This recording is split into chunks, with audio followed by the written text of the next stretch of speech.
Que la paix et la grâce du Seigneur Jésus-Christ soient multipliées. Nous sommes prédicateurs de l'évangile de Jésus-Christ. Je suis le prédicateur Léris et à ma gauche, j'ai le prédicateur Ribo ainsi que le prédicateur David à ma droite. Donc aujourd'hui, nous allons traiter de la thématique de toute la loi est-elle abolie? Parce que de nos jours, il y a plusieurs faux prophètes, faux prédicateurs qui déclarent qu'aujourd'hui, l'Église, les enfants de Dieu sont dispensés des commandements de Dieu. Donc on n'est plus tenu, on n'est plus obligé de respecter la loi. On doit se conduire comme on veut. En tout cas, Jésus a déjà aboli la loi. Aujourd'hui, le chrétien peut se comporter comme il veut. S'il veut, il marche suivant les commandements de la loi. S'il ne veut pas, il marche comme il veut. Mais quoi qu'il en soit, ces prédicateurs déclarent que ces commandements sont abolis en Jésus aujourd'hui. Et ils prennent des passages tels que Jean chapitre 19, verset 30, qui déclare tout est accompli, ou encore Romains chapitre 10, verset 4, qui déclare que Christ est la fin de la loi pour la justification de tous ceux qui croient. Donc dans cette vidéo, on va essayer de vous apporter, on va vous apporter des éclairages par rapport à ce point-là. Maintenant, pour ce qui est des autres passages, on va réserver une autre vidéo où nous allons rentrer en profondeur et prendre chaque passage où ces faux prédicateurs s'appuient pour apporter l'éclairage par rapport à la lumière des Écritures. Donc nous allons commencer par ce thème-là. Je vais laisser un prédicateur qui va commencer par nous éclairer. Sois béni, mon frère Léris. Donc il y a ces faux docteurs, ces faux prophètes qui véhiculent cet évangile-là où ils ont déformé la grâce de Christ en disant que ils ont mal compris la grâce. Ils vont enseigner que la grâce, c'est le fait qu'on est sauvé, qu'on soit sauvé et qu'on est libre de faire tout ce que nous voulons, parce que la loi a été totalement abolie. Donc on va aller en profondeur sur ce point-là pour libérer ces personnes-là qui sont tenues captives de cette fausse grâce-là, cette grâce démoniaque-là qui vient de l'enfer et qui les conduit tout droit à la perdition.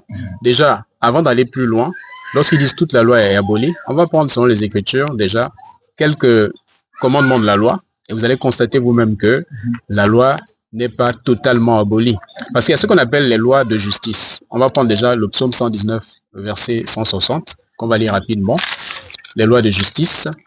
Le psaume chapitre 119, verset 160. Il est écrit: le fondement de ta parole est la vérité et toutes les lois de ta justice sont éternelles. Voilà. Ici, on dit toutes les lois de ta justice sont éternelles. Amen. Donc, ce qui est éternel, c'est ce qui ne changera jamais, ce qui n'aura jamais de fin. D'ailleurs, il n'y a même jamais eu de commencement. Parce que ces lois-là sont à l'image du Seigneur. Alléluia. Il est éternel. Amen. Donc, lorsque on essaie de voir la loi du Seigneur, on peut s'appuyer sur les commandements qui sont développés dans Exode 20, du verset 1 au verset 17. Et parmi ces commandements, vous allez voir qu'il y a des commandements qui disent, par exemple, tu ne déroberas point. D'accord? On peut aller lire Exode 20 avec le verset 17. Exode chapitre 20. Et on peut aller au commandement là. Bon, prenons même le commandement, verset 12. Exode 20, verset 12. Exode 20, verset 12. Il est écrit: honore ton père et ta mère, afin que tes jours se prolongent dans le pays que l'Éternel ton Dieu te donne. Voilà, ça c'est une ordonnance de la loi. Est-ce que cette ordonnance-là est abolie? Est-ce qu'aujourd'hui, nous ne sommes pas tenus d'honorer notre père et notre mère? Donc on va prendre dans la Nouvelle Alliance, l'apôtre Paul, Ephésiens 6, on va lire à partir du verset 1 jusqu'au verset 2. On voit si l'apôtre Paul ne répète pas ce commandement. Ephésiens chapitre 6, verset 1 à 2. Il est écrit: enfants, obéissez à vos parents selon le Seigneur, car cela est juste. Honore ton père et ta mère, c'est le premier commandement avec une promesse. Alléluia. Amen. Donc ici, l'apôtre Paul, il enseigne dans la Nouvelle Alliance. D'accord? Il s'appuie sur Exode 20, verset 12, qui dit honore ton père et ta mère. Il répète la même chose. Donc quoi? Ce qu'enseigne Paul là aussi est aussi aboli? Non, pas du tout. On peut prendre aussi, il y a un commandement qui dit que tu ne déroberas point. On peut prendre déjà ce commandement dans Exode 20 qui parle du fait que tu ne déroberas point. L'apôtre Paul va répéter ce commandement. On va prendre dans Ephésiens 4, verset 28. Oui. Ephésiens chapitre 4, verset 28. Il est écrit que celui qui dérobait ne dérobe plus, mais plutôt qu'il travaille en faisant de ses mains ce qui est bien pour avoir de quoi donner à celui qui est dans le besoin. Voilà. Donc, vous voyez, ici c'est clair.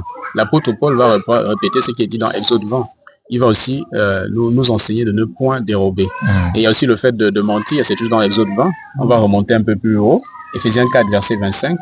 Ephésiens chapitre 4, verset 25. C'est pourquoi renoncez au mensonge et que chacun de vous parle selon la vérité à son prochain, car nous sommes membres les uns des autres. Amen. Donc, on peut continuer. Donc, ça, c'est en rapport avec le mensonge. L'adultère, est-ce qu'aujourd'hui, nous sommes tenus de commettre l'adultère? Que dit l'apôtre Paul? Bon, on va prendre même Hébreux 13. Oui. Hébreux 13 à partir du verset 4. C'est vrai que certains commentateurs disent qu'ici, ce n'est pas Paul qui parle dans Hébreux, mais nous croyons, selon la connaissance que nous avons des Écritures, on pourra peut-être faire un autre enseignement sur ça, que l'apôtre Paul enseigne ici. Hébreux 13, verset 4. Hébreux, chapitre 13, verset 4. Que le mariage soit honoré de tous et le lit conjugal exempt de souillure.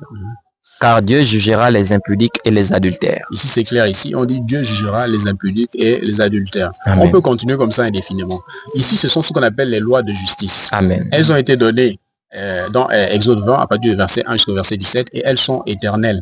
Et cette éternité-là est répercutée ici par l'apôtre Paul dans ses enseignements. Amen. Maintenant, quelles sont ces lois-là qui ont été reformées? Parce qu'en réalité, ces lois de justice-là sont éternelles, mais la loi a une partie cérémonielle, une partie sacrificielle. C'est cet aspect-là qui a été reformé. La réformation, c'est le fait que Jésus-Christ est arrivé et il est venu accomplir cette loi-là et il a apporté la lumière sur ces commandements-là. Parce que la plupart de ces commandements-là étaient des prophéties par rapport à Christ.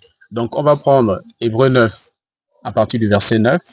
Hébreux chapitre 9, à partir du verset 9, il est écrit: c'est une figure pour le temps actuel où l'on présente des offrandes et des sacrifices qui ne peuvent rendre parfait sous le rapport de la conscience celui qui rend ce culte et qui, avec les aliments, les boissons et les diverses ablutions, étaient des ordonnances charnelles imposées seulement jusqu'à une époque de réformation. Voilà, donc il y a des ordonnances charnelles qui étaient liées au sacrifice, qui étaient en réalité des prophéties de Jésus-Christ. Et ces ordonnances-là étaient pratiquées jusqu'à une époque de réformation. Et cette époque de réformation, c'est naturellement le sacrifice de Jésus-Christ.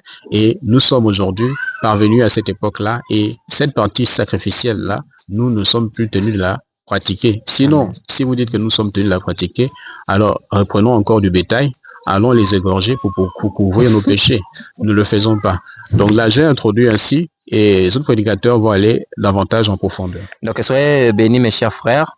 Effectivement, la loi, il faut comprendre, c'est un tout, et à l'intérieur, il y a des lois qui sont comme des lois prophétiques, qui prophétisaient la venue de Jésus et qui se sont accomplies à lui. D'ailleurs, lorsqu'il dit tout est accompli, il parle de la loi qui annonçait sa mort, ainsi que des prophéties qui annonçaient sa mort et qui se sont réalisées à la croix. Et nous allons prendre d'abord Matthieu chapitre 11, verset 13. Voilà, Matthieu chapitre 11, verset 13. Car tous les prophètes et la loi ont prophétisé jusqu'à Jean. Et si, c'est bon. On peut se limiter à la merci mon frère. Tous les prophètes et la loi ont prophétisé jusqu'à Jean. Donc on voit que les prophètes ont prophétisé, la loi aussi a prophétisé. On va prendre la confirmation avec Jésus dans Luc chapitre 24. Luc 24, verset 44. Luc chapitre 24, verset 44. Oui. Puis il leur dit, c'est là ce que je vous disais lorsque j'étais encore avec vous, qu'il fallait que s'accomplisse tout ce qui est écrit de moi dans la loi de Moïse, dans les prophètes et dans les psaumes. Très bien. Qu'il fallait que s'accomplisse tout ce qui est dit de lui dans la loi de Moïse, dans les prophètes et dans les psaumes. Donc il y a des lois qui étaient des prophéties par rapport à la mort de Jésus. Vous voyez, par exemple la Pâque, que le monde célèbre aujourd'hui sans connaître, ça annonçait la mort de Christ. Donc c'est déjà accompli. C'est pourquoi aujourd'hui le chrétien n'observe pas la Pâque. Il est au lendemain de la Pâque où il célèbre la fête des pains sans levain, qui était aussi une prophétie de la parole de Dieu qui n'a pas de levain, c'est-à-dire la fausseté. Et donc vous voyez que cette fête par exemple de la loi, les sept fêtes de l'Éternel sont dans la loi. Mais c'était le côté de la prophétie. Maintenant, à côté de cela, c'est comme disait le prédicateur tout à l'heure, il y a la partie qui est justice, qui est spirituelle. Et cette partie-là ne peut et ne pourra jamais être abolie. Amen. Et quelques-uns souvent prennent Hébreux 8. J'aime démontrer que sur la nouvelle alliance que ça continue. Prenons Hébreux 8, verset 7. Hébreux chapitre 8, à partir du verset 7. En effet, si la première alliance avait été sans défaut, il n'aurait pas été question de la remplacer par une seconde. Amen. Donc quelques-uns en lisant ce passage avancent que la grâce est venue remplacer la loi. Parce que la nouvelle alliance a remplacé l'ancienne alliance. Oui, la nouvelle alliance a remplacé l'ancienne alliance. Mais beaucoup ne savent pas qu'il existe une différence entre l'alliance et la loi. En général, quand on parle de l'alliance, on voit la loi. Mais il existe une différence. Et comme disait le prédicateur Léris, donc on fera par la grâce du Seigneur un enseignement dédié sur la correction de ces passages qui sont mal compris. Et c'est là aussi Dieu nous permet qu'on vous fera voir cette différence entre l'alliance et la loi. Donc c'est l'alliance qui a été remplacée, mais pas la loi en elle-même. Et la confirmation, on va continuer, on va laisser couler, on va voir si la nouvelle alliance est venue écraser la loi de Dieu. Hébreux chapitre 8. On reprend le verset 7 et on laisse couler, oui. Partir du verset 7. En effet, si la première alliance avait été sans défaut, il n'aurait pas été question de la remplacer par une seconde. Car c'est avec l'expression d'un blâme que le Seigneur dit à Israël, voici les jours viennent, dit le Seigneur, où je ferai avec la maison d'Israël et la maison de Juda une alliance nouvelle. Non comme l'alliance que je traitais avec leur père, le jour où je les saisis par la main, pour les faire sortir du pays d'Égypte, car ils n'ont pas persévéré dans mon alliance. Et moi aussi, je ne me suis pas soucié d'eux, dit le Seigneur. Donc Dieu annonce ici qu'il va faire une nouvelle alliance avec la maison d'Israël. On poursuit. Verset 10. Mais voici l'alliance que je ferai avec la Dieu maison va d'Israël. présenter la nouvelle alliance en question. Elle consiste à quoi, oui? Après ces jours-là, dit le Seigneur, Oui. je mettrai mes lois dans leur esprit, je les écrirai dans leur cœur. Est-ce que Dieu a dit qu'il abolira ses lois?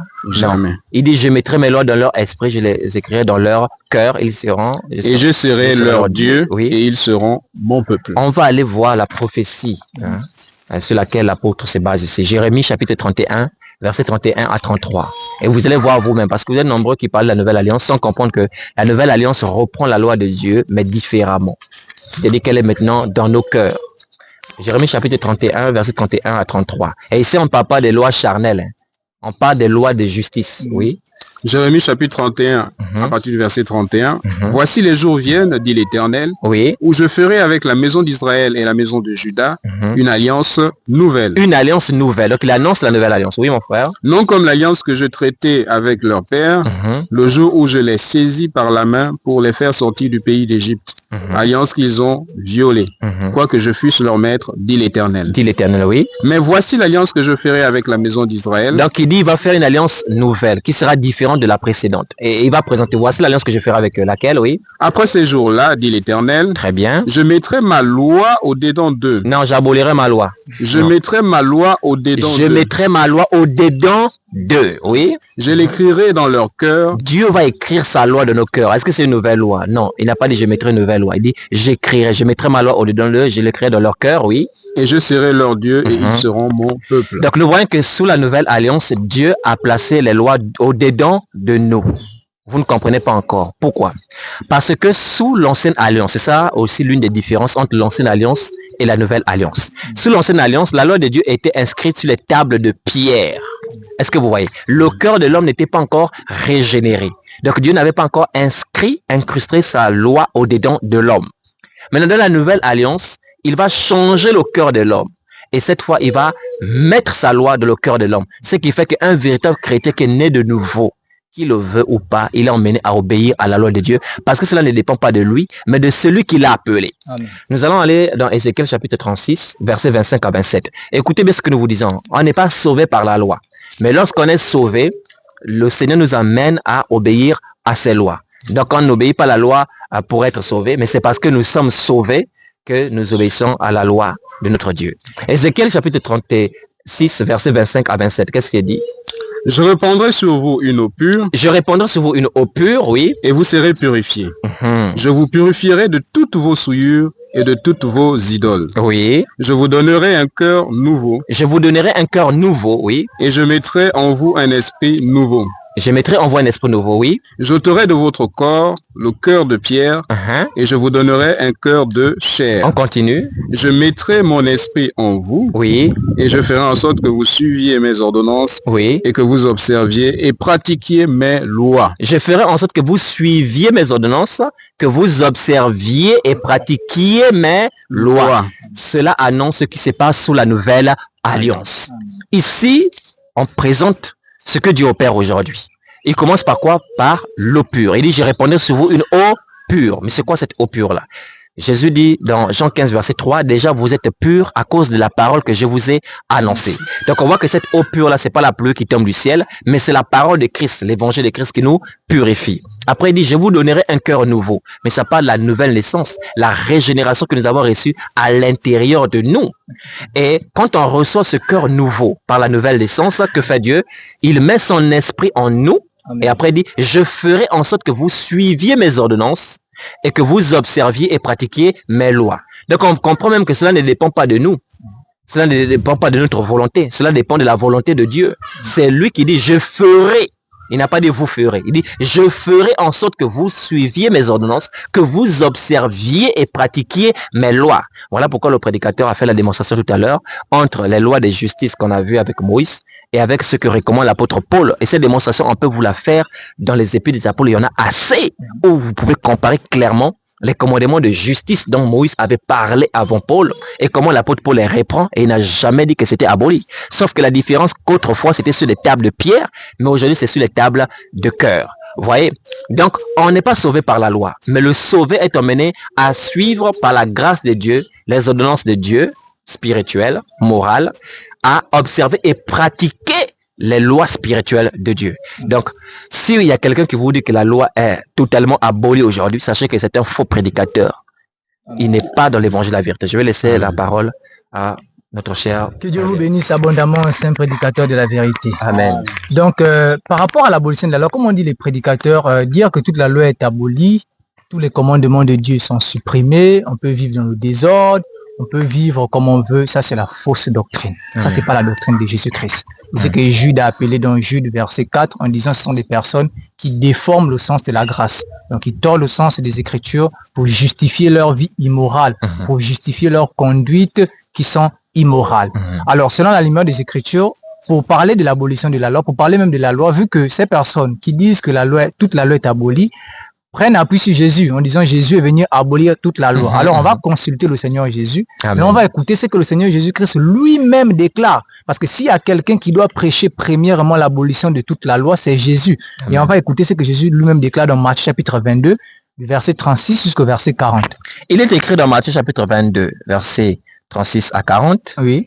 Maître, quel est le plus grand commandement de la loi? Maître, quel est le plus grand commandement de la loi? En réalité, Jésus, si il vient pour supprimer toute la loi, comme on le dit, il a dit, mais tu ne mets pas de quelle loi? Parle-moi de, voilà, des choses que moi je suis venu faire, des choses que mon père m'a envoyées, mais tu ne mets pas de la loi, pourquoi? On va voir la conduite de Jésus, oui. Verset 37, Jésus lui répondit, tu aimeras le Seigneur ton Dieu de tout ton cœur, de toute ton âme et de toute ta pensée. Donc l'amour envers Dieu, oui. C'est le premier et le plus grand commandement. Oui. Et voici le second qui lui est semblable. Le second qui lui est semblable, non pas supérieur ni inférieur, mais semblable, l'amour maintenant envers son prochain, oui. Tu aimeras ton prochain comme toi-même. Tu aimeras ton prochain comme toi-même, oui.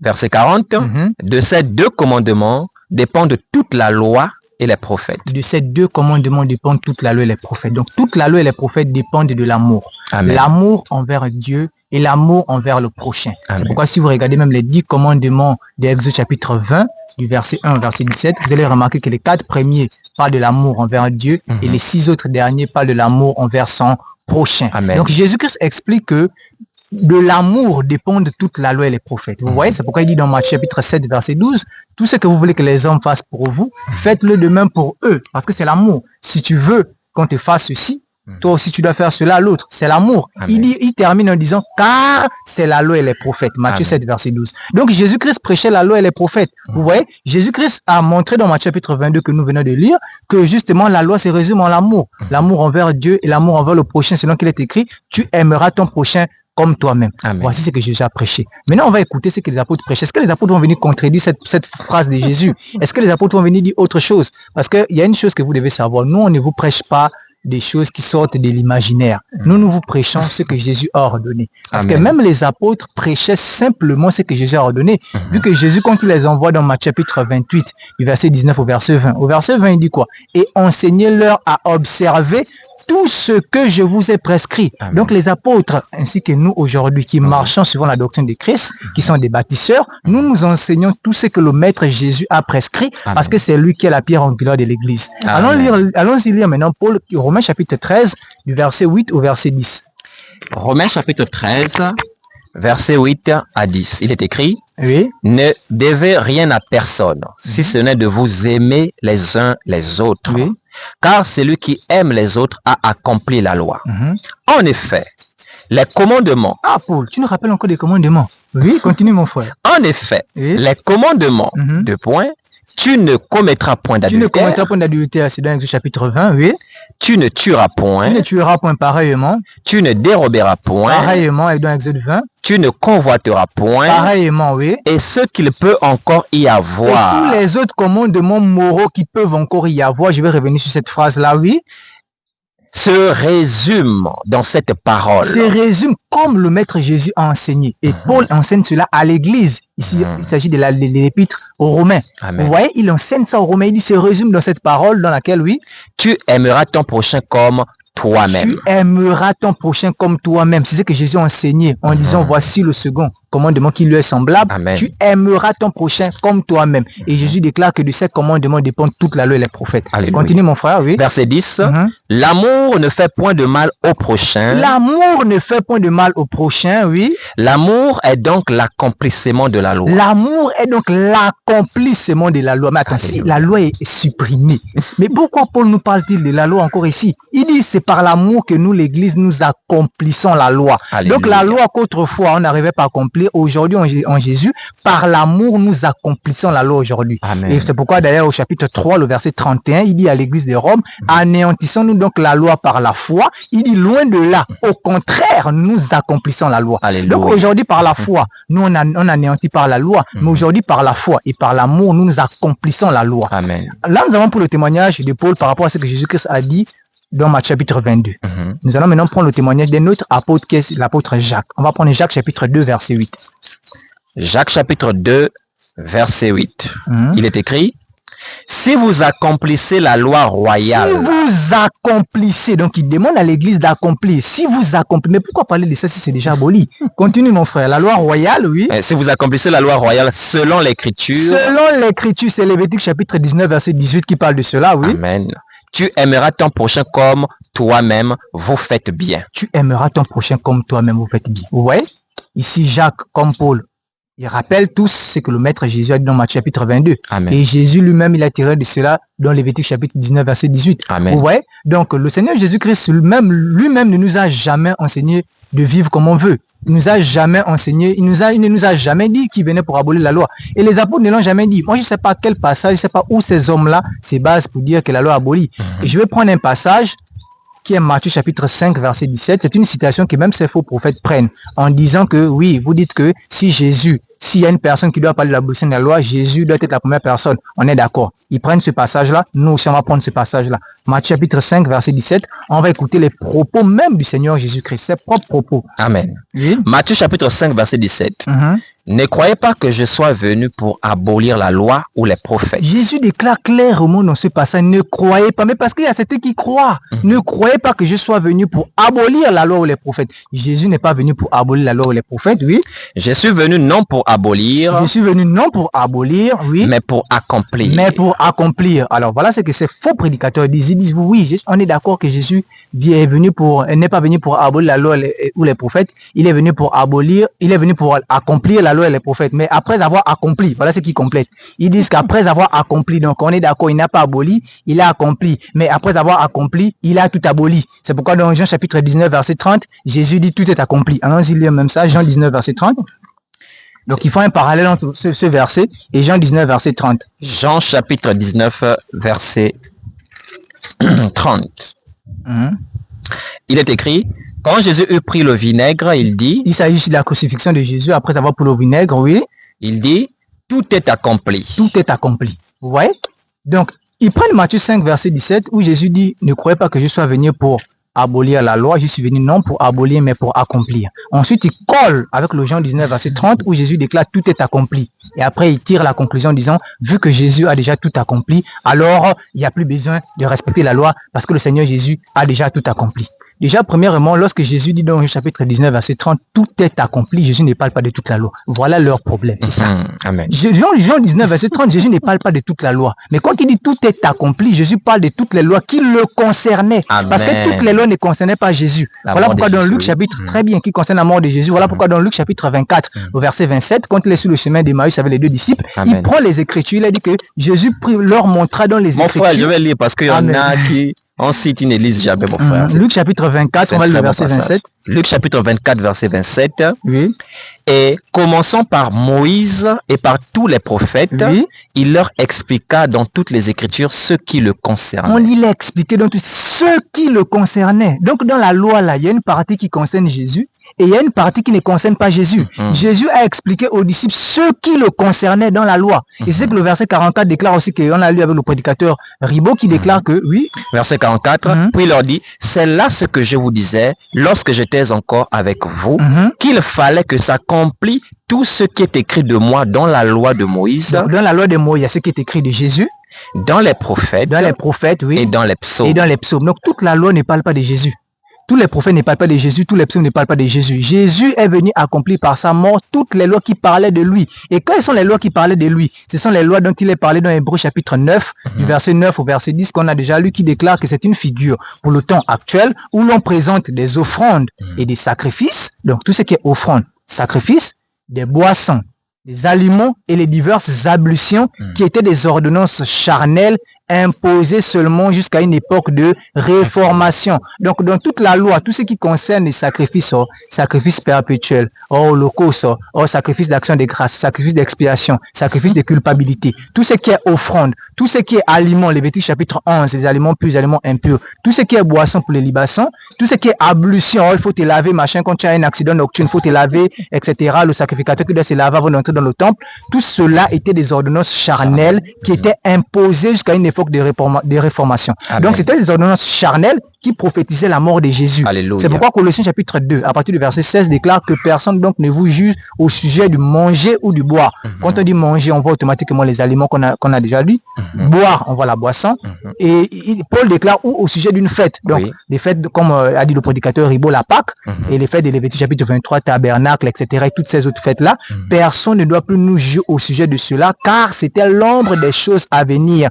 Mais aujourd'hui, le corps est en Christ. Amen. Donc il y avait des lois qui étaient l'ombre, des lois qui étaient charnelles. Et c'est que le prédicateur David a appelé par la partie sacrificielle, cérémonielle de la loi. Ça prophétisait Jésus. Ouais. Maintenant, pour ce qui est des commandements moraux, tu ne tueras point, tu ne commettras point d'adultère, tu ne voleras point. Ça, là, l'Église est tenue de l'accomplir aujourd'hui. Et l'Église doit l'accomplir par l'amour, en marchant dans l'amour aujourd'hui. Vous voyez? Donc, Jean 19, verset 30, Jésus déclare tout est accompli.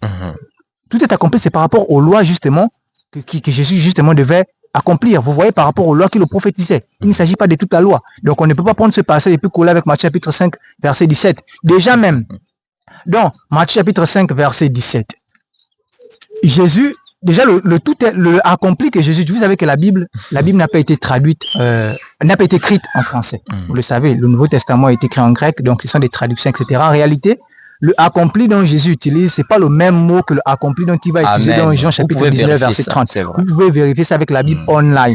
Et le abolir dont Jésus utilise, c'est pas abolir au sens que vous pensez, l'abolir genre je supprime, je coupe. Non, c'est pas ça. Accomplir aussi, c'est pas dans le sens d'achever, comme vous pouvez penser. Abolir ici, si vous prenez la Bible online, vous allez remarquer que abolir ici a le numéro 2647. Et le accomplir dont Jésus dit ici, donc il dit ne croyez pas que je sois venu pour abolir. Abolir a le numéro 2647, ceux qui ont l'application peuvent vérifier. Mais je suis venu pour accomplir. Le accomplir ici a le numéro 4137. Tandis que si on consulte le Jean chapitre 19, verset 30, dans la Bible online, lorsqu'il dit tout est accompli, là-bas, le accompli qu'il est question là-bas, c'est le numéro 5055. Vous voyez? C'est différent. C'est différent que le numéro 4137 qu'on voit dans ce passage. Déjà, même avant d'arriver même là-bas, je reviens. S'il faut dire que toute la loi est accomplie en Jésus, alors il faut aussi être d'accord avec nous que toutes les prophéties sont accomplies en Jésus. Oui, amen. Est-ce qu'on est d'accord? Parce que Jésus ne parle pas seulement de la loi, mais Jésus parle également de la loi et des prophètes, parce qu'il dit ne croyez pas que je sois venu pour abolir la loi ou les prophètes. Donc si on dit que toute la loi prend son accomplissement en Jésus, il faut qu'on admette également que toutes les prophéties prennent leur accomplissement en Jésus. Or, vous êtes d'accord avec nous que toutes les prophéties ne parlent pas de Jésus. Il y a des prophéties qui parlent de Jésus, il y a des prophéties qui ne parlent pas de Jésus. Je prends par exemple trois prophéties qui parlent de Jésus. Ésaïe 9, verset 5. Car un enfant nous est né, un fils nous est donné, la domination va reposer son épaule, il sera appelé admirable, conseiller, Dieu puissant, Père éternel. Ça parle de Jésus. Il va naître en Bethléem, Ephrata, Michée 5, verset 1. Isaïe 61, à partir du premier verset, quand l'Esprit de l'Éternel est sur moi pour publier une année de grâce et pour proclamer aux captifs la liberté, etc. Ça parle de Jésus. Voilà pourquoi Jésus lui-même dans le chapitre 4, à partir du verset 16, quand il rentre dans le temple, il va déballer le rouleau d'Ésaïe, il va montrer que ça s'accomplit en lui. Amen. Mais il y a des prophéties qui ne parlent pas justement de la mort de Jésus. Oui, il y a des prophéties qui ne se rattachaient pas simplement à la mort de Jésus. Je prends un exemple, Ésaïe 65, verset 17, où Dieu déclare que je ferai de nouveaux cieux et une nouvelle terre. C'est pas accompli. Est-ce que ça s'accomplit par la mort de Jésus? Non. Amen. Je prends un autre passage, Ésaïe chapitre 63. Lorsqu'on parle de la colère de Jésus, quand il viendra, il va fouler les hommes dans sa colère et le sang de ces hommes-là, des méchants, vont jaillir sur ses vêtements. Est-ce que ça s'accomplit aujourd'hui? Non, la colère de Jésus n'est pas encore accomplie. Jésus doit revenir pour juger ce monde. Vous voyez, c'est une prophétie qui ne s'est pas encore accomplie. Les nouveaux cieux et la nouvelle terre. La terre que nous avons, c'est la même terre. Les cieux que nous avons, ce sont les mêmes cieux. Ça, c'est pas encore accompli. Un autre exemple, Zacharie 12, verset 10. Au retour de Jésus, il va répondre sur la maison d'Israël, sur la maison de Jérusalem, un esprit de grâce et de supplication. Et les enfants d'Israël vont tourner les regards vers Jésus, celui qu'ils ont percé. Est-ce que ça s'accomplit? Non. Aujourd'hui, est-ce que les enfants d'Israël ont tourné les regards vers Jésus? Non, ça c'est pas encore accompli. Amen. Donc, toutes les prophéties ne sont pas accomplies par la mort de Jésus. Alors, il faut aussi être d'accord que toute la loi ne pouvait pas s'accomplir par la mort de Jésus. Amen. C'est la loi simplement qui parlait de Jésus, qui s'est accompli par la mort de Jésus. Amen. Tout comme les prophéties qui prophétisaient simplement de la mort de Jésus, qui se sont accomplies en Jésus. Amen. Mais, il y a des prophéties, des commandements qui sont moraux, que l'Église est tenue de pratiquer, l'Église est tenue d'accomplir. C'est pourquoi dans le Matthieu chapitre 5, en réalité, si vous voulez le savoir, dans le Matthieu chapitre 5, Jésus ne parle même pas des commandements, cérémoniels. Jésus ne parle pas des commandements sacrificiels. En réalité, dans Matthieu chapitre 5, Jésus parle que des commandements moraux. Vous voyez, c'est pourquoi au verset 21, il va dire, vous avez entendu qu'il a été dit, tu ne tueras point. Au verset 27, vous avez entendu qu'il a été dit, tu ne commettras point d'adultère. Au verset 31, déjà, tu ne tueras point. Vous savez, vous êtes d'accord que c'est un commandement moral, Exode chapitre 20. Tu ne commettras point d'adultère. Pareillement, c'est lié à la moralité. Au verset 31, la répudiation, c'est la moralité, Deutéronome 24. Et au verset 33, il va parler des sermons, c'est la moralité, Lévitique chapitre 19. Au verset 28, il va dire, vous avez appris qu'il était dit, œil pour œil, dent pour dent. Ça, c'est la moralité. Ça, c'est pas sacrificiel. C'est Exode chapitre 21, verset 24, où il était dit, œil pour œil, dent pour dent. Et au verset 43, il dit, vous avez appris qu'il a été dit, tu aimeras ton prochain, tu haïras ton ennemi. Vous voyez, ça, c'est la moralité, Lévitique chapitre 19, verset 18. Amen. Donc, dans Matthieu chapitre 5, Jésus parle des commandements moraux. Amen. Maintenant, pour ce qui est des commandements moraux, Jésus explique qu'il n'est pas venu abolir, mais il est venu accomplir. Abolir ici ne signifie pas supprimer, comme je vous l'ai dit. Et accomplir ici ne signifie pas, je sais pas moi, compléter ou parachever ou je sais pas quoi. Abolir ici, si on prend par exemple d'autres versions de la Bible, telles que Parole de vie ou français courant, abolir ici signifie faire perdre le sens, tordre le sens. Et accomplir ici signifie donner tout le sens. Donc, Jésus peut comprendre que moi, Jésus, je ne suis pas venu pour tordre le sens de la loi et des prophètes, mais je suis venu pour leur donner tout leur sens. C'est ça, mais comme la traduction, il y a traduction et le sens, et puis il y a les mots qui... Le français n'est pas assez riche, donc les mots qui se ressemblent. Donc c'est pourquoi ici on a mis abolir, on a mis accomplir. C'est ce qui les embrouille. Le abolir là les embrouille. En réalité, le abolir là non, dans le sens originel, c'est perdre le sens. Amen. Et le accomplir dans le sens originel, c'est donner tout son sens. C'est pourquoi je vous ai donné la démonstration. Abolir de Jean chapitre 19 verset 30. Ça c'est comme vous le pensez, mais c'est pas le même. Accompli plutôt de Jean 19 verset 30. Ça c'est comme vous le pensez. Bien sûr accompli, mais c'est pas le même mot qui est employé ici quand on consulte la Bible online. Pareillement pour abolir. Si on prend d'autres passages qui parlent d'abolir, par exemple, Hébreux 9, verset 26, où Jésus déclare qu'il a aboli le péché par son sacrifice. Vous allez remarquer que le abolir dont il est mentionné dans ce passage, c'est le numéro 115, qui n'a rien à voir avec le abolir qui est mentionné ici, qui est ici le numéro 5055 dans la Bible online, si je crois bien. Vous voyez? Donc le abolir qui est ici n'a rien à voir avec le abolir qui est là-bas. Le accomplir qui est ici n'a rien à voir le accomplir qui est dans Jean 19, verset 30. Amen. Abolir ici signifie perdre le sens dans son étymologie. Accomplir ici signifie donner tout le sens. Alléluia. Donc Jésus nous fait comprendre dans ce passage qu'il n'est pas venu faire perdre le sens de la loi, mais il est venu donner tout le sens. Alors pourquoi Jésus dit-il cela? Simplement parce qu'il y avait des bandits au temps de Jésus. Il y avait des pharisiens, des docteurs de la loi qui tordaient le sens des Écritures, c'est-à-dire qui abolissaient les Écritures. Et alors Jésus, lui, vient non pas pour faire comme les pharisiens, les Sadducéens, etc. Mais Jésus vient pour donner le sens exact. Parce que jusqu'à Jésus, personne n'avait jamais donné le sens exact des commandements de Dieu. Amen. Il fallait qu'il y ait un homme qui vienne pour donner le sens exact. Parce que tous ceux qui venaient avant Jésus, que ce soit les pharisiens que je vous ai dit, que ce soit même les sacrificateurs, parce que selon Malachie chapitre 2, verset 7, les sacrificateurs enseignaient la loi.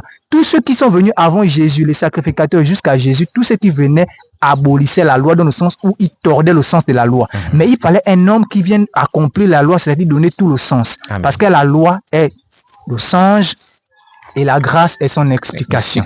C'est comme dans Daniel chapitre 2, Nebuchadnezzar le roi, il a reçu un songe. Il va recevoir le songe, mais il va perdre justement les détails du songe. Alors il va demander à ceux qu'on puisse le lui rappeler, lui rappeler les détails en question de son songe, et tous les magiciens qui étaient à côté, etc., ils n'ont pas pu rappeler à Nebuchadnezzar le songe et donner l'explication, parce qu'il voulait qu'on lui rappelle le songe et qu'on lui donne l'explication. Vous voyez, il a fallu que le prophète Daniel se présente, vienne vers Nebuchadnezzar pour rappeler justement le songe au roi Nebuchadnezzar et donner le sens exact. Et Daniel dit dans Daniel chapitre 2 verset 45, le songe que tu as eu au roi Nebuchadnezzar est véritable et l'explication que je viens de te donner est certaine. Amen. Le songe ici c'est la loi, l'explication ici c'est la grâce. Alors pourquoi le songe c'est la loi, pourquoi l'explication c'est la grâce? Alors déjà premièrement, Jésus-Christ, il est celui qui doit donner l'explication exacte justement de la loi. Voilà pourquoi, selon Matthieu chapitre 5, verset 1, Jésus se trouve où même d'abord lorsqu'il parle.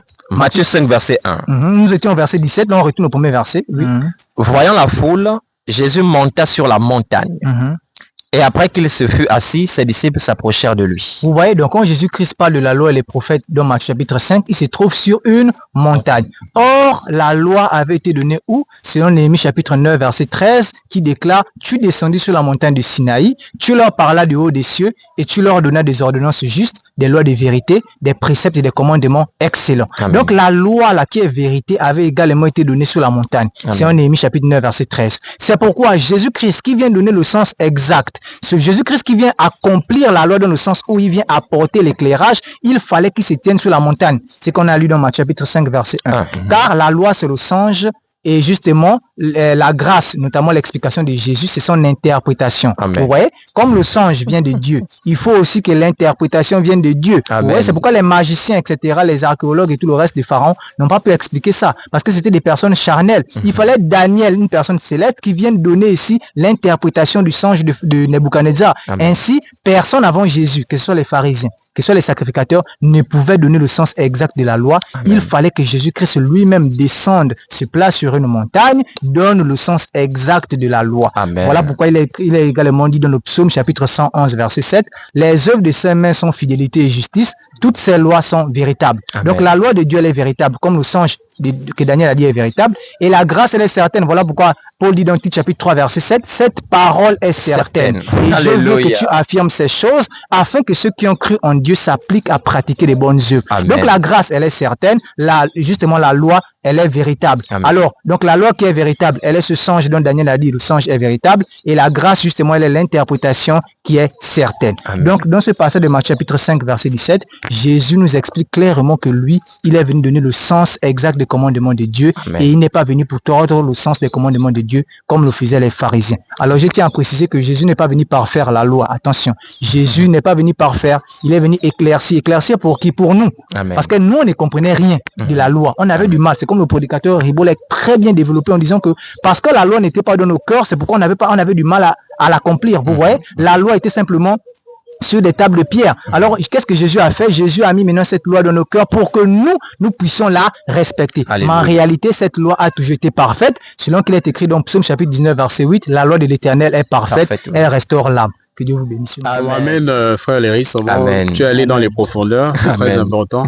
Et ce que nous vous conseillons, vous qui nous écoutez, c'est vraiment lire la parole de Dieu vous-même, vérifier ce que toutes les personnes nous enseignent. C'est l'apôtre Paul, lui qui était un apôtre très élevé, lorsqu'il a rencontré les Juifs de Béryl dans Actes 17, verset 10, ils ont vérifié les Écritures, si tout ce que Paul enseignait était exact. Et ayez toujours l'habitude de vérifier cela, parce que les faux prophètes qui enseignent faussement l'abolition totale de la loi vont prendre des passages comme ça, comme Matthieu 5, verset 17, vont découper et vont vous coller avec d'autres passages. Et comme vous ne vérifiez pas le contexte et l'harmonie des Écritures, c'est là où vous êtes amené tout droit à la perdition. Parce que comme disait le frère Léris tout à l'heure, que dans le contexte, on comprend très bien ici qu'on parlait des lois morales, donc des lois de justice. Si vous lisez tout Matthieu 5, le Maître Jésus-Christ va développer ces lois de justice là un peu plus bas. Et il va même nous demander d'enseigner cela. C'est pourquoi l'apôtre Paul, l'apôtre Pierre et tous les apôtres vont enseigner ces lois de justice là. Amen. Parce que je voulais aller dans le même sens que le prédicateur Léris. On va prendre juste Matthieu 5 là. Oui. On va lire juste la suite, le verset 18, surtout le verset 19. On va voir ici que le maître, il n'a jamais enseigné l'abolition totale de la loi. Au contraire, il nous conseille d'enseigner cette loi-là. Voilà, donc Matthieu chapitre 5, on va lire la suite du verset 18 jusqu'au verset 19. Matthieu chapitre 5, verset 18 à 19. Car je vous le dis en vérité, tant que le ciel et la terre ne passeront point, il ne disparaîtra pas de la loi un seul iota ou un seul trait de lettre jusqu'à ce que tout soit arrivé. Amen. Continue mon frère. Celui donc qui supprimera l'un de ces plus petits commandements et qui enseignera aux hommes à faire de même sera appelé le plus petit dans le royaume des cieux. Mais celui qui les observera et qui enseignera à les observer, celui-là sera appelé grand dans le royaume des cieux. Ouais, ici le maître ici nous encourage à enseigner la loi. Amen. Vous voyez clairement qu'il encourage d'enseigner la loi de justice. C'est pourquoi l'apôtre Paul, l'apôtre Pierre, l'apôtre Jean et tous les apôtres, dans les épîtres, etc., ils vont enseigner ces lois de justice-là. Amen. Donc, toute la loi n'est pas abolie. Les lois de justice sont éternelles. La difficulté qu'il y a eu, que Paul a eu avec, que Jésus-Christ a eu avec les pharisiens, et l'apôtre Paul par la suite, c'est ceux qui cherchent la justification à travers ces lois, la même loi de justice. Très bien. Parce que ces lois de justice-là, ce ne sont pas elles qui nous justifient. Amen. Je vais vous prendre une petite histoire qui illustre bien cela. Parce que les pharisiens, les docteurs de la loi dans l'ancienne alliance, eux, ils enseignaient la justification par la loi. Et ils avaient cet orgueil-là, comme ils avaient reçu en héritage la loi, et ils avaient cet orgueil-là, et ils croyaient qu'ils devaient être justifiés à travers la loi. Donc prenons cette histoire dans Luc 18, on va lire à partir du verset 10 jusqu'au verset 14. Luc chapitre 18. Luc chapitre 18, verset 10 à 14. Oui. Deux hommes montèrent au temple pour prier. L'un était pharisien et l'autre publicain. Voilà, on dit l'un était pharisien et l'autre publicain. Les pharisiens représentent donc ces personnes-là qui enseignaient la justification par la loi. Et ici, le publicain, ici, c'est ces personnes qui n'ont pas cet orgueil-là de croire qu'ils sont justifiés par la loi. Développons. Verset 11. Le pharisien debout priait ainsi en lui-même. Ô Dieu, je te rends grâce de ce que je ne suis pas comme le reste des hommes, qui sont ravisseurs, injustes, adultères ou même comme ce publicain. Ouais, ici il y a l'orgueil. Ce pharisien-là avait cet orgueil-là en croyant que les œuvres qu'il posait à travers la loi, ce sont celles-là qui le justifieront. Et il va exprimer son orgueil-là et mépriser le publicain qui ne connaissait pas et ne pratiquait pas la loi. Continue. Je jeûne 2 fois la semaine, je donne la dîme de tous mes revenus. Le publicain, se tenant à distance, n'osait même pas lever les yeux au ciel. Mais il se frappait la poitrine en disant, « Ô Dieu, sois apaisé envers moi qui suis un pécheur. » Je vous le dis, celui-ci descendit dans sa maison justifié plutôt que l'autre. Alléluia. Amen. Ouais, ici, vous allez voir le pharisien, il va rappeler la loi pour dire, en fait, pour montrer ici que le fait qu'il pratique la loi, il est un homme juste par rapport à cela. Parce que si on remonte un peu plus haut, Luc 18 au verset 9, on parle ici des personnes qui se croient justes. Et si cette justification, c'est à travers les œuvres de la loi.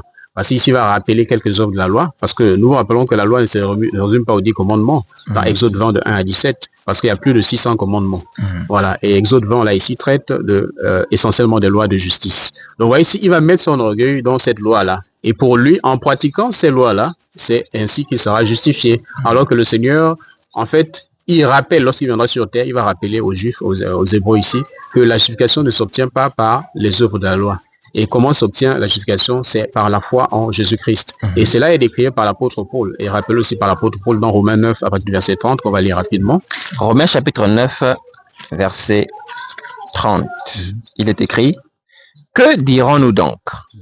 Les païens qui ne cherchaient pas la justice ont obtenu la justice qui vient de la foi, tandis qu'Israël, qui cherchait une loi de justice, n'est pas parvenu à cette loi. » Pourquoi? Oui, continue mon frère. Pourquoi? Parce qu'Israël l'a cherché non par la foi, mais comme provenant des œuvres. Ils se sont heurtés contre la pierre d'achoppement. Voilà, la pierre d'achoppement, c'est Jésus-Christ. Parce qu'eux, ils ont rejeté le salut qui est Jésus-Christ. Et pour mettre leur foi leur confiance dans la loi. Et c'est cela qui n'est pas conforme aux Écritures. Amen. C'est ce que Jésus-Christ est venu éclairer. C'est-à-dire la loi n'a pas été donnée pour nous sauver. Voilà, la loi a été donnée pour nous amener à Jésus-Christ. C'est pourquoi les lois sacrificielles là, les lois cérémoniales là sont des prophéties par rapport à Jésus-Christ. Et une fois il est arrivé, il a accompli ces lois-là. Et pour être sauvé, nous devons croire en Jésus-Christ. Et c'est cette attitude-là que représentait ce publicain-là, qui se savait pécheur, mais avait la justification à travers Jésus-Christ. Voilà, parce qu'aujourd'hui, par la foi en Jésus-Christ, nous ne sommes plus des pécheurs, nous sommes sauvés par cette foi-là. Donc c'est ce qu'il ne faut pas confondre. Donc la loi, en elle-même, même la partie, on va dire autant pour moi, la partie des lois de justice, elle est éternelle, elle ne sera jamais abolie. Mais la justification, on ne la trouve pas à travers la pratique de ces commandements-là. Parce que la pratique de ces commandements, comme les prédicateurs l'ont éclairé, en fait, c'est une conséquence du salut. Selon Ézéchiel 36, verset 25 au verset 27, lorsqu'on arrive au verset 27, lorsqu'on a reçu l'Esprit du Seigneur, c'est l'Esprit du Seigneur qui nous conduit à marcher selon ses lois et ses commandements. C'est pourquoi la grâce et la loi ne sont pas opposées, contrairement à ce que développent beaucoup de ces faux prophètes-là. C'est pourquoi dans Galates 5, verset 23, on va lire rapidement. Galates chapitre 5, 22 à 23. 22 à 23. Parce que 22 à 23, ici ça manifeste le fruit de l'esprit qui est exprimé par une personne qui a reçu le Saint-Esprit, conforme à Ézéchiel 36, verset 27. Donc lorsqu'on a reçu le Saint-Esprit, c'est une sémence, il y a des fruits qui sont manifestes. Maintenant, ces fruits de l'esprit-là, cette grâce-là qui est manifeste, est-ce qu'elle est opposée à la loi? On va lire Galates 5, verset 22, on va lire jusqu'au verset 23. Il est écrit, mais le fruit de l'esprit, c'est l'amour, la joie, la paix, la patience, la bonté, la bénignité, la fidélité, la douceur, la tempérance. La loi n'est pas contre ces choses. Voilà, vous voyez ici qu'il n'y a pas opposition, la loi n'est pas contre ces choses. Amen. Voilà, donc je voulais terminer avec un point, parce que lorsqu'on parle des lois d'Exode chapitre 20, de 1 à 17, il y a certains qui disent qu'il y a le sabbat qui est là à l'intérieur. Donc, est-ce que nous sommes tenus à pratiquer encore le sabbat de nos jours, puisqu'on dit ici que ces 10 paroles-là sont toujours d'actualité?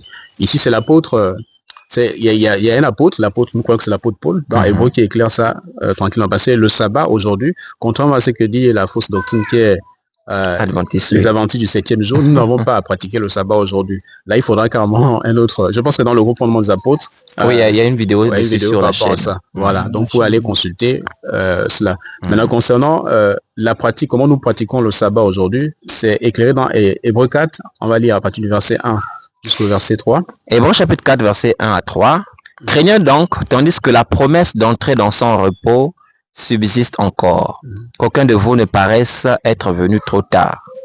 Car cette bonne nouvelle nous a été annoncée aussi bien qu'à eux. Mais la parole qui leur fut annoncée ne leur servit de rien, parce qu'elle ne trouva pas de la foi chez ceux qui l'entendirent. Pour nous qui avons cru, nous entrons dans le repos, selon qu'il dit, j'ai juré dans ma colère, ils n'entreront pas dans mon repos. Il dit cela, quoique ses œuvres eussent été achevées depuis la création du monde. Alléluia. Amen. Voilà, donc le sabbat, c'est le repos. Ici, il a fait référence à Genèse, qui parle du sabbat là. Maintenant, notre repos, aujourd'hui, nous le trouvons en Jésus-Christ. Lorsque nous croyons en Jésus-Christ, nous rentrons dans ce sabbat. Repos. Amen. Dans le sabbat. Un repos spirituel. Amen. Et donc, c'est cette foi en Jésus-Christ. Parce qu'aujourd'hui, nous sommes déjà dans le sabbat, quoique par rapport à notre chair, nous sommes toujours en activité, mais notre esprit est dans ce repos-là, dans cette paix-là. On va lire 1 Jean 3, verset 2, qui en parle aussi, qui peut bien illustrer cela. 1 Jean chapitre 3, verset 2. Il est écrit, bien-aimés, nous sommes maintenant enfants de Dieu, et ce que nous serons n'a pas encore été manifesté, mais nous savons que lorsque cela sera manifesté, nous serons semblables à lui parce que nous le verrons tel qu'il est. Voilà. Donc, par notre esprit, nous sommes déjà enfants de Dieu. Amen. Ce que nous serons n'est pas encore manifesté. Il parle ici des corps parfaits qui sont à venir. Donc, ce que je voulais ajouter concernant le sabbat. Et voilà, je vais donc passer la parole au prédicateur Ibo. Soyez abondamment bénis encore, mes chers frères prédicateurs. Amen. Et peuple de Dieu, il y a beaucoup de choses à dire là-dessus, comme vous l'avez vu. Mais le temps nous manquerait. Et on espère que par l'Esprit de Dieu, vous comprenez ces saines paroles-là. Et si Dieu nous le permet, donc on évoluera par rapport à tout cela dans d'autres vidéos. Et pour cette fois, donc nous allons nous limiter à là. Je vais finir avec quelques textes. C'est pour vous emmener à les méditer après. Matthieu 5, verset 19. Vous-même, dites-nous, si la loi, Christ a aboli entièrement la loi, comment expliquer ce Matthieu 5, 19 là? Donnez-le à ces faux prédicateurs là qui annoncent que toute la loi est abolie. Matthieu 5, verset 19. Qu'est-ce que ça dit? On a déjà lu cela même. Celui donc qui supprimera l'un de ses plus petits commandements Oui. et qui enseignera aux hommes à faire de même sera appelé le plus petit dans le royaume des cieux. Celui qui supprimera ses commandements, ou bien l'un de ses plus petits commandements. L'un de ses plus petits commandements. Parce que dans la loi, il y a les petits commandements, il y a aussi les grands commandements. Mais le temps nous manquera d'expliquer toutes ces richesses-là. Et il faut noter qu'ici, les commandements, c'est par rapport à la loi. Hein, parce qu'il y en a qui oublient le contexte. Si on peut rappeler rapidement le verset 17. Ne croyez pas que je sois venu pour abolir la loi. Très bien. Donc, ça parle de la loi et les prophètes. Et les commandements ici, ce sont les commandements de la loi, comme l'a expliqué le prédicateur Léris, les lois morales. Et donc, il dit au verset 19, comme l'a dit le prédicateur David, c'est lui qui supprimera l'un de ses plus petits commandements et qui enseignera aux autres à faire de même sera appelé le plus petit dans le royaume des cieux. Maintenant, de la suite dit quoi? Mais celui qui les observera. C'est-à-dire celui qui les mettra en pratique, oui. Et qui enseignera à les observer. Oui. Celui-là sera appelé le plus grand dans le royaume des cieux. Or, aujourd'hui, on vous dit que si vous observez ces commandements-là, vous irez en enfer. Mais si Jésus qui sauve, parce que c'est pas ce faux-là qui vous sauve, c'est pas l'homme qui vous sauve, c'est le Seigneur qui nous sauve. C'est lui qui nous sauve, vous dit que celui qui les pratiquera, qui les observera et qui enseignera à les observer, celui-là sera appelé grand de le royaume des cieux. On devrait avoir l'assurance sur ce que dit le Sauveur et non pas un individu qui sort de nulle part, du trou de la terre et qui débarque et vous dise que non, si quelqu'un se dit qu'il est chrétien et qu'il observe encore la loi que Dieu a donnée à Moïse, et quand on dit la loi de Moïse, ils se disent que Moïse s'est caché derrière pour fabriquer ses lois. Non, c'est Dieu qui les lui a données. Ce ne sont pas ses lois à lui, c'est pas lui qui les a fabriquées. Et la crainte de Dieu.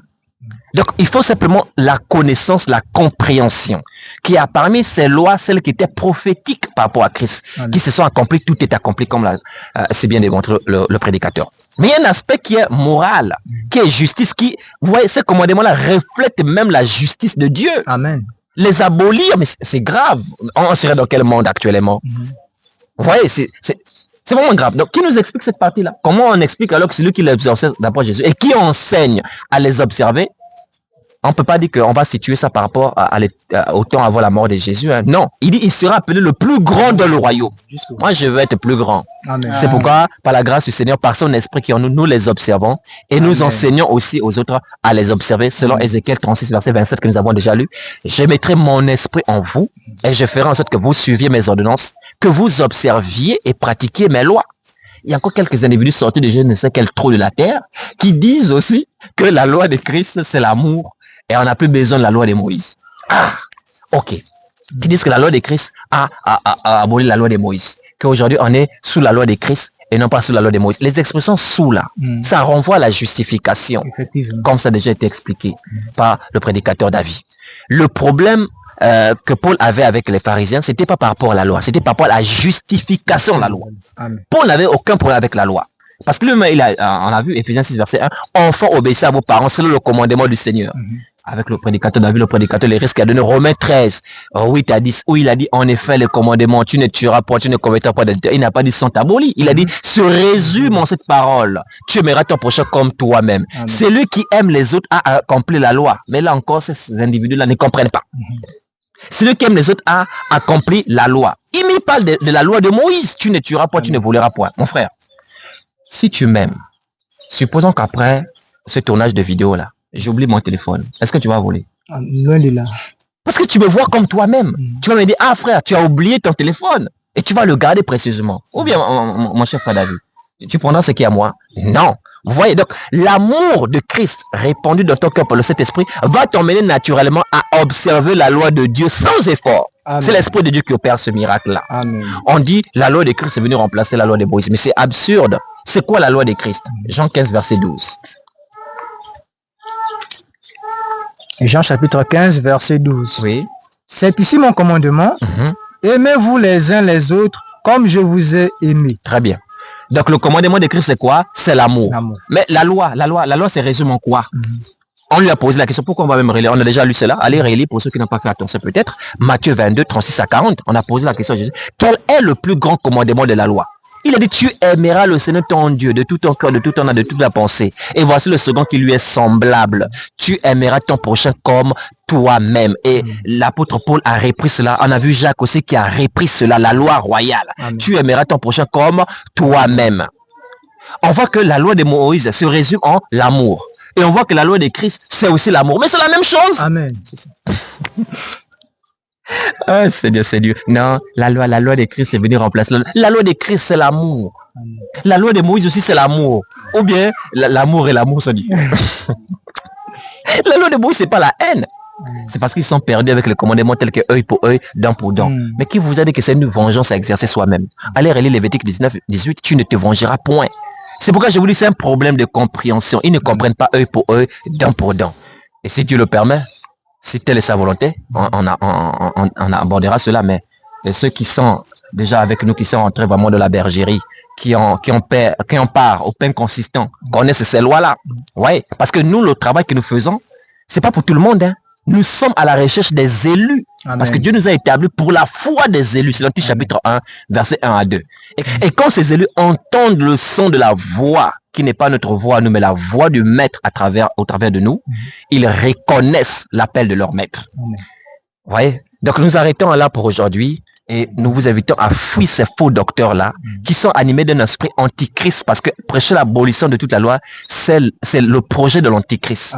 Et l'un des titres de l'antichrist, c'est l'impie. Et si vous vérifiez dans Online Bible, impie veut dire hors la loi. Impie veut dire quelqu'un un transgresseur de la loi. C'est ce qu'on appelle les impies. Donc ce sont des hors la loi. Ces brigands aujourd'hui-là qui sont contre ces 5 commandements. Et on rappelle, on n'est pas pour les commandements charnels, notamment le sabbat, qui est un jour ordinaire, qui est pour nous une prophétie. Regardez l'enseignement du sabbat et vous serez mieux éclairés. Mais tous les autres commandements liés à la morale et à l'amour du prochain, ces commandements ne pourront jamais être abolis. Ils sont éternels selon le psaume 119, verset 160. Et celui qui les observera et qui enseignera à les observer sera appelé le plus grand de le royaume des cieux. Et Jésus a dit, allez faire de toutes les nations des disciples, enseignez-leur à observer tout ce que je vous ai prescrit. Amen. Amen.